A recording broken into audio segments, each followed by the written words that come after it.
Assalamualaikum warahmatullahi wabarakatuh. Halo teman-teman semuanya, perkenalkan kami dari kelompok 2 yang beranggotakan Sheila Aziza Rahma, Dian Triana Agustin, Pinkan Dia Wardani, Nadia Dwi Karmelia, Devina Laila, dan terakhir saya sendiri Sabila Rahmani. Video ini untuk memenuhi tugas mata kuliah asuhan kebidanan, kehamilan, persalinan, nifas, dan bayi baru lahir. Di sini kami akan berbagi sedikit ilmu tentang faktor yang mempengaruhi persalinan. Penasaran kan? Yuk kita simak video berikut ini. Perkenalkan, nama saya Nadia Dwi Karmelia dari kelas 1B. Di sini saya akan menjelaskan tentang power persalinan. Pengertian power pada persalinan. Power adalah kontraksi uterus karena otot-otot rahim bekerja dengan baik dan sempurna. His atau kekuatan primer yaitu pemicu tertentu terdapat pada perubahan otot disermi uterus bagian atas. Perubahan yang terjadi setelah his pada uterus dan cervix. Uterus teraba keras atau padat karena kontraksi tekanan hidrotenis air. Pembukaan kala dibagi menjadi dua, ada fase laten dan fase aktif. Waktu pembukaan lengkap ada beberapa bagian, yaitu kala 2 kala pengeluaran, kala 3 pelepasan urin, dan kala 4 untuk observasi.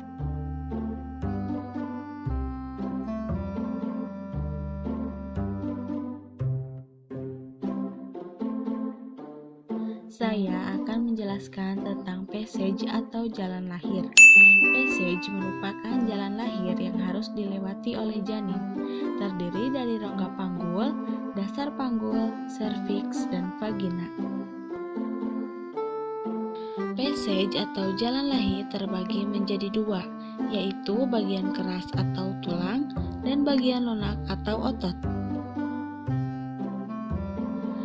Pada bagian keras, yaitu tulang, terdapat os coccyx yang terdiri dari os ilium, os ischium, dan os pubis.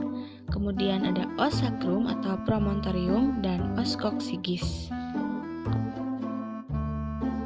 Selanjutnya bagian lunak, yaitu otot-otot dasar panggul bagian luar. Dapat dilihat pada gambar berikut. Ini merupakan gambar otot yang terdiri dari muskuler sphincter ani externus, muskuler bulbocavernosus yang melingkari vagina, dan muskuler farinea transversa superficialis. Berikut merupakan bentuk-bentuk panggul. Ada ginekoid, android, antropoid, dan platypeloid. 70% wanita memiliki bentuk panggul ginekoid. Selanjutnya, bidang Hodge pada jalan lahir. Hodge 1 dibentuk pada lingkaran pintu atas panggul dengan bagian atas simpisis dan promontorium. Hodge 2 sejajar dengan Hodge 1 setinggi pinggir bawah simpisis. Hodge 3 sejajar dengan Hodge 1 dan 2 setinggi spina ischiadica kanan dan kiri.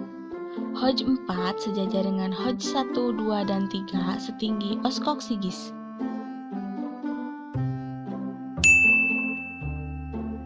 Phasenger, janin, dan plasenta. Selama janin dalam plasenta berada dalam rahim, belum tentu pertumbuhannya normal. Adanya kelainan genetik dan kebiasaan ibu yang buruk dapat menjadikan pertumbuhannya tidak normal sebagai berikut. 1. Kelainan bentuk dan besar janin. Dan yang kedua, kelainan pada letak kepala. Dan yang ketiga, kelainan letak janin.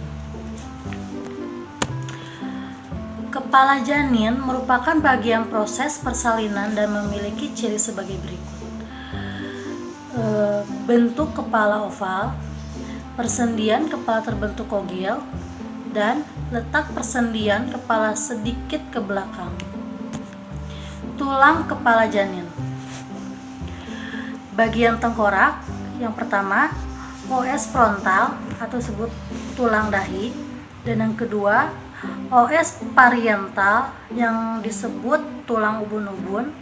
3. Os occipital yang disebut tulang belakang kepala, dan yang keempat os temporal atau tulang pelitis.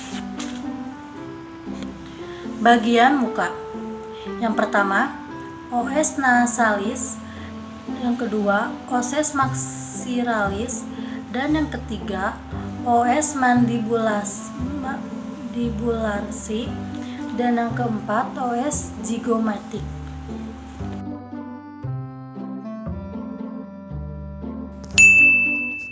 Selanjutnya, psikologi merupakan suatu bidang ilmu pengetahuan dan ilmu terapan yang mempelajari tentang perilaku, fungsi mental, dan proses mental manusia melalui prosedur ilmiah.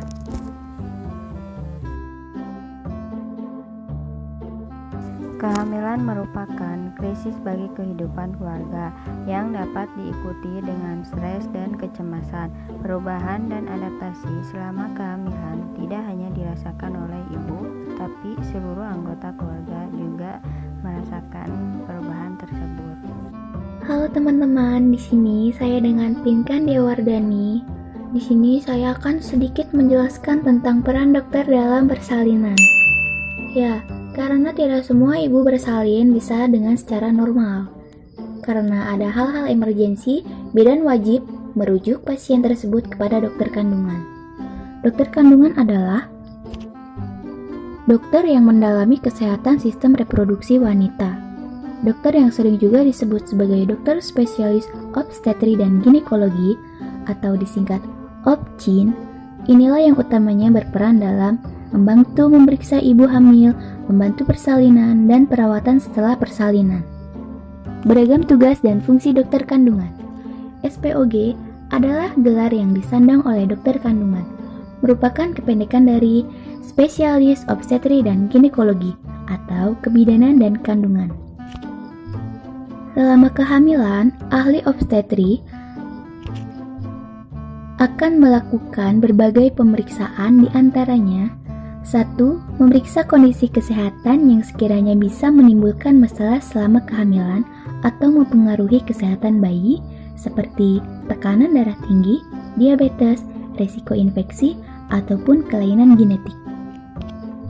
2. Memantau kondisi janin Anda termasuk rutin melakukan tes USG. Mungkin dicukupkan sekian video dari kami. Apabila kalian belum mengerti, silahkan putar kembali videonya. Dan jangan lupa like, subscribe, dan bunyikan loncengnya agar tidak terlewat video dari kami. Wassalamualaikum warahmatullahi wabarakatuh.